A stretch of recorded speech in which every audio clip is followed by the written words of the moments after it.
డబ్బు, అనారోగ్యం, ఉద్యోగం, వ్యాపారం, అప్పులతో బాధపడుతున్నారా? మీకోసమే లాంచ్ యువర్ ఫ్యూచర్ ప్రోగ్రామ్. నమస్తే, వెల్కమ్ టు సుమన్ టీవీ. నేను విష్ణు. ప్రస్తుతంతో పాటు ప్రముఖ స్టాక్ మార్కెట్ అనలిస్ట్ వెంకట్ మేక గారు ఉన్నారు. వారితో మాట్లాడదాం. సార్ నమస్తే. సార్ వెంకట్ గారు నమస్తే అండి. సార్ వెంకట్ గారు, ఆప్షన్స్ విషయానికి వస్తే, ఆప్షన్స్ స్ట్రాటజీస్లో ప్రముఖంగా మాట్లాడుకునేది ఆప్షన్ సెల్లింగు, ఆప్షన్ బయింగు. బట్ ఈ మధ్య చాలామంది ఎక్కువగా కూడా ఆప్షన్ సెల్లింగ్ స్ట్రాటజీ గురించి ఎక్కువ మాట్లాడుతున్నారు. అయితే డబ్బులు సేఫ్ జోన్లో సంపాదించుకోవడానికి, సేఫ్గా సంపాదించుకోవడానికి ఆప్షన్ సెల్లింగ్ మంచిదంటారా, లేదంటే ఆప్షన్ బయింగ్ స్ట్రాటజీ మంచిదంటారా? అసలు అంటే మీరు అడిగిన క్వశ్చన్ మంచి క్వశ్చన్ అండి. రెండు కూడా మంచిదే. ఆప్షన్ సెల్లింగ్ మంచిదే, అలాగే ఆప్షన్ బయింగ్ మంచిదే. అయితే ఆప్షన్ బయింగ్ కన్నా కూడా సెల్లింగ్లో కొద్దిగా సేఫ్గా డబ్బులు రావడానికి ఆస్కారం ఎక్కువ ఉందండి సెల్లింగ్లో. ఓకే. ఎందువల్లంటే ఆప్షన్ బయింగ్లో మనకి టైం వాల్యూ అనేది మెయిన్ ఎనిమి.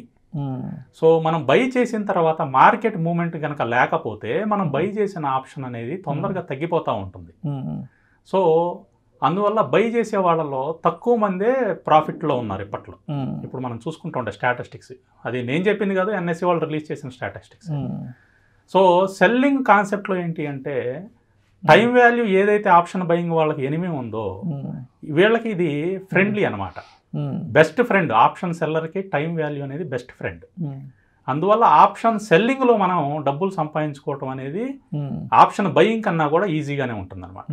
సో అది ఎలా చేయొచ్చు ఏంటి అనేది ఒక చిన్న ఎగ్జాంపుల్ ద్వారా, ఒక చిన్న స్ట్రాటజీ ద్వారా మీకు ఎక్స్ప్లెయిన్ చేస్తాను.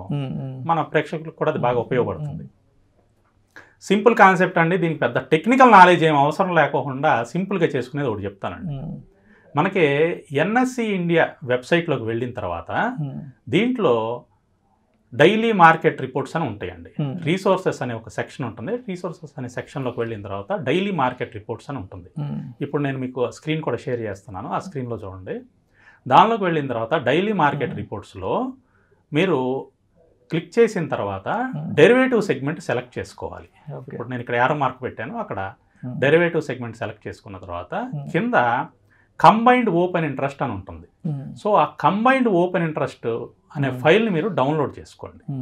డౌన్లోడ్ చేసుకుని మీరు ఆ కంబైన్డ్ ఓపెన్ ఇంట్రెస్ట్ ఫైల్ని కనుక మీరు చూసుకుంటే, అంటే అనాలిసిస్ కనుక చేస్తే దాంట్లో ఏముంటుంది అంటే ఫ్యూచర్ అండ్ ఆప్షన్స్ సెగ్మెంట్లో ఉన్న స్టాక్స్ అన్నీ కూడా లైన్గా లిస్ట్ అయి ఉంటాయి. దాని పక్కనే market wide positional limit MWPL అని చెప్పేసి ఒక కాలం ఉంటుంది. దాంట్లో వాటి యొక్క పొజిషన్స్ ఎంత ఓవరాల్ ఎంత ఉన్నాయి అనేది ఒక నెంబర్ వస్తుంది. దాని పక్కనే ఓపెన్ ఇంట్రెస్ట్ అని ఇంకో కాలం వస్తుందండి. సో ఆ ఓపెన్ ఇంట్రెస్ట్ అనే కాలంలో ఎంత ఓపెన్ ఇంట్రెస్ట్ అయ్యింది అని వస్తుంది. సో ఈ ఫైల్ మనం ఎక్సెల్లో డౌన్లోడ్ చేసుకున్న తర్వాత మనం ఓపెన్ ఇంట్రెస్ట్ని కనుక క్యాలిక్యులేట్ చేసుకుంటే, పర్సంటేజ్ వైజ్లో కనుక తీసుకుంటే, ఆ ఓపెన్ ఇంట్రెస్ట్ అనేది మనకి మోర్ దెన్ 85% ఉండాలండి. ఓకే. 85% ఓపెన్ ఇంట్రెస్ట్ ఉన్న స్టాక్ ఏదైతే ఉంటుందో ఆ స్టాక్లో మనం ఆప్షన్ సెల్లింగ్ స్ట్రాటజీని కనుక ఉపయోగిస్తే మనం మోర్ దెన్ 99% సక్సెస్ అవ్వడానికి స్కోప్ ఉందండి. అంటే 100% అనే మాట వాడకూడదు కాబట్టి నేను 99% అంటున్నాను. మీరు కరెక్ట్గా చేస్తే 100% కూడా సక్సెస్ రేట్ వస్తుంది వాస్తవంగా. సో ఈ మార్కెట్ వైడ్ పొజిషన్ లిమిట్ అంటే ఏంటి అంటే, మీకు ఏదైనా ఫ్యూచర్ అండ్ ఆప్షన్స్ స్టాక్కి ఒక లిమిట్ ఉంటుందండి. అంటే 20% of the non promoter holding of particular company అనమాట. అంటే ఓవరాల్ స్టాక్ ఏదైతే ఉంటుందో ఆ స్టాక్లో 20% వచ్చేసి నాన్ ప్రమోటర్ హోల్డింగ్ అవే కంపెనీ వాళ్ళకి అలాట్ చేస్తారు.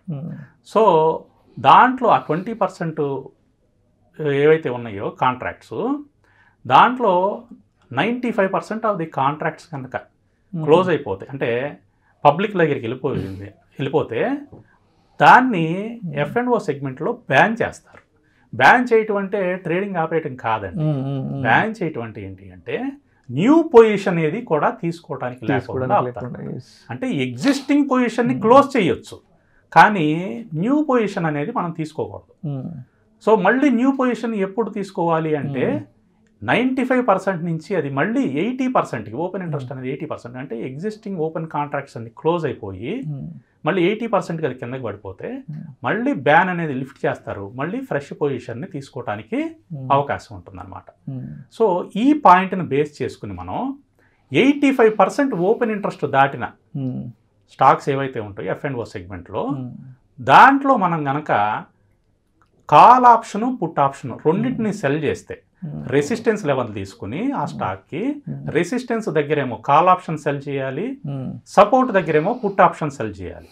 ఇలా చేయటం వల్ల ఏమవుతుంది అంటే మీకు బ్యాన్ పీరియడ్లోకి వచ్చేస్తుంది కాబట్టి 85 నుంచి మళ్ళీ నెక్స్ట్ అది 95 వచ్చేస్తుంది కాబట్టి బ్యాన్ పీరియడ్లోకి వచ్చిన తర్వాత స్టాక్ మూమెంటం అనేది లిమిట్ అయిపోతుంది, మూమెంటం ఉండదు, పైకి కిందకి పెద్దగా ఎక్కువ ట్రావెల్ అవ్వదు, స్మాల్ మూమెంట్ ఏముంటుంది ఎందుకంటే ఫ్రెష్ బయర్స్ ఉండరు కాబట్టి. సో మీకు ఎప్పుడైతే మొమెంటం తగ్గిపోయిందో మీరు దూరంగా ఉన్న కాల్ ఆప్షన్ సెల్ చేశారు, దూరంగా ఉన్న పుట్ ఆప్షన్ సెల్ చేశారు రెసిస్టెన్స్ ఏరియా సపోర్ట్ ఏరియా దగ్గర. సో ఈ రెండు ఏమవుతుంది అంటే టైం పీరియడ్ తగ్గే కొద్దీ మనం స్టార్టింగ్లో చెప్పుకున్నాం ఆప్షన్ సెల్లర్కి టైం అనేది బెస్ట్ ఫ్రెండ్ అని. సో టైము మనకి తగ్గిపోయే కొద్దీ ఏమవుతూ ఉంటుంది, మనం సెల్ చేసిన ఆప్షన్స్ ప్రాఫిట్లోకి వచ్చేస్తూ ఉంటాయి. సో ఈ విధంగా అత్యంత తక్కువ రిస్క్తో మనం ఈ ఆప్షన్ సెల్ చేయటం, ఈ విధంగా ఆప్షన్స్ కనుక సెల్ చేస్తే ఆప్షన్ సెల్లింగ్లో మంచి ప్రాఫిట్స్ అనేవి తీసుకోవచ్చండి. రిస్క్ అనేది దీంట్లో చాలా అంటే చాలా తక్కువ. రీజన్ ఏంటి అంటే స్టాక్ బ్యాన్ పీరియడ్లోకి వెళ్ళిపోతుంది లేదా వెళ్ళిపోయింది మనం తీసుకున్న తర్వాత, సో మూమెంటం అనేది ఆగిపోయింది. స్టాక్ మూమెంటం లేనప్పుడు మనం తీసుకున్న ఆప్షన్స్ కూడా మూమెంటం ఉండవు, టైం వాల్యూ ఏమో ఆటోమేటిక్గా దాంట్లో వచ్చి ప్రతిరోజు తగ్గించేస్తూ ఉంటారు యాజ్ పర్ రూల్. గ్రీక్స్ ప్రకారం అది తగ్గిపోతూ ఉంటుంది టైం వాల్యూ. సో మనం 100 రూపాయల్లో లేకపోతే 50 రూపాయల్లో మీరు ఆప్షన్ సెల్ చేశారు, ఆప్షన్ సెల్ చేస్తే అది టైం గడిచే కొద్ది అది ఏమవుతుంది 50 రూపాయల నుంచి అది తగ్గిపోతూ వస్తూ ఉంటుంది. 50 రూపాయలు అంటే నేను అనేది కాలు పుట్టు రెండు కలిపండి, 50 రూపాయలు ఆప్షన్ ఉంటుంది మళ్ళీ కొంతమంది డౌట్ వస్తూ ఉంటుంది. సో ఉంటాయి ఆప్షన్స్ రెండు కలిపితే 50 రూపాయలు ఉంటాయి. సో అవి తగ్గిపోతూ ఉంటాయి. మీరు 50 రూపాయల్లో సెల్ చేసి అది 30 రూపాయల్లో క్లోజ్ చేశారనుకోండి 20 రూపాయలు ప్రాఫిటే కదా. అది ఆ ప్రాఫిట్ అనేది ఏంటి, జీరో రిస్క్తో వచ్చింది. సో ఈ విధంగా మనం ఆప్షన్ సెల్లింగ్లో రిస్క్ తక్కువతో ఈ విధంగా కనుక చేసుకుంటే బయింగ్లో వచ్చేదానికన్నా కూడా ఆప్షన్ సెల్లింగ్లో ఎవ్రీ మంత్ కూడా మీరు ప్రాఫిట్లు తీసుకోవడానికి అవకాశం ఉంటుందండి. సో దీనిలో వీళ్ళు చేయాల్సింది ఏంటి అంటే వెరీ సింపుల్ టెక్నిక్, దీనికి పెద్ద టెక్నికల్ నాలెడ్జ్ కూడా అవసరం లేదు. మీరు చేయాల్సింది మార్కెట్ వైడ్ పొజిషన్ లిమిట్ చూసుకోవాలి. ఆ మార్కెట్ వైడ్ పొజిషన్ లిమిట్లో 85% దాటిన స్టాక్స్ని మాత్రమే మనం ఆప్షన్ సెల్లింగ్లోకి యూజ్ చేయాలన్నమాట. సో అది ఎలా చేసుకోవాలి అంటే నేను ఇందాక ప్రొసీజర్ చెప్పాను. సో ఆ ప్రొసీజర్ ప్రకారం చేసుకుంటూ వచ్చేస్తుందండి.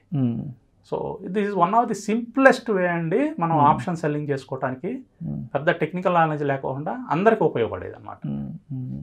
సో ఇది ఇప్పుడు ఆప్షన్స్లో రిస్క్ ఫ్యాక్టర్ ఎక్కువ ఉంటుంది. అయితే లాస్ట్ ఒక 3-4 ఇయర్స్ మార్కెట్ ర్యాలీ తర్వాత ఎవరైతే కొత్తగా మార్కెట్లోకి వచ్చారో ఇటువంటి వాళ్ళు ఈ సెగ్మెంట్ వైపు కాన్సన్ట్రేట్ చేయాలి అంటే తప్పనిసరిగా ఎంత నాలెడ్జ్తో దిగాలి అంటారు అసలు? వాస్తవంగా మీరు ఆప్షన్ బయింగ్ అయితే నాలెడ్జ్ ఎక్కువ అవసరం అవుతుందండి. ఆప్షన్ బయింగ్కి నాలెడ్జ్ ఖచ్చితంగా ఎక్కువ కావాలి, ఎందుకంటే దానికి మొమెంటం కావాలి. ఆప్షన్ బై చేస్తే మొమెంటం ఉంటేనే మనకు ఆప్షన్ బయింగ్లో ప్రాఫిట్ వస్తుంది.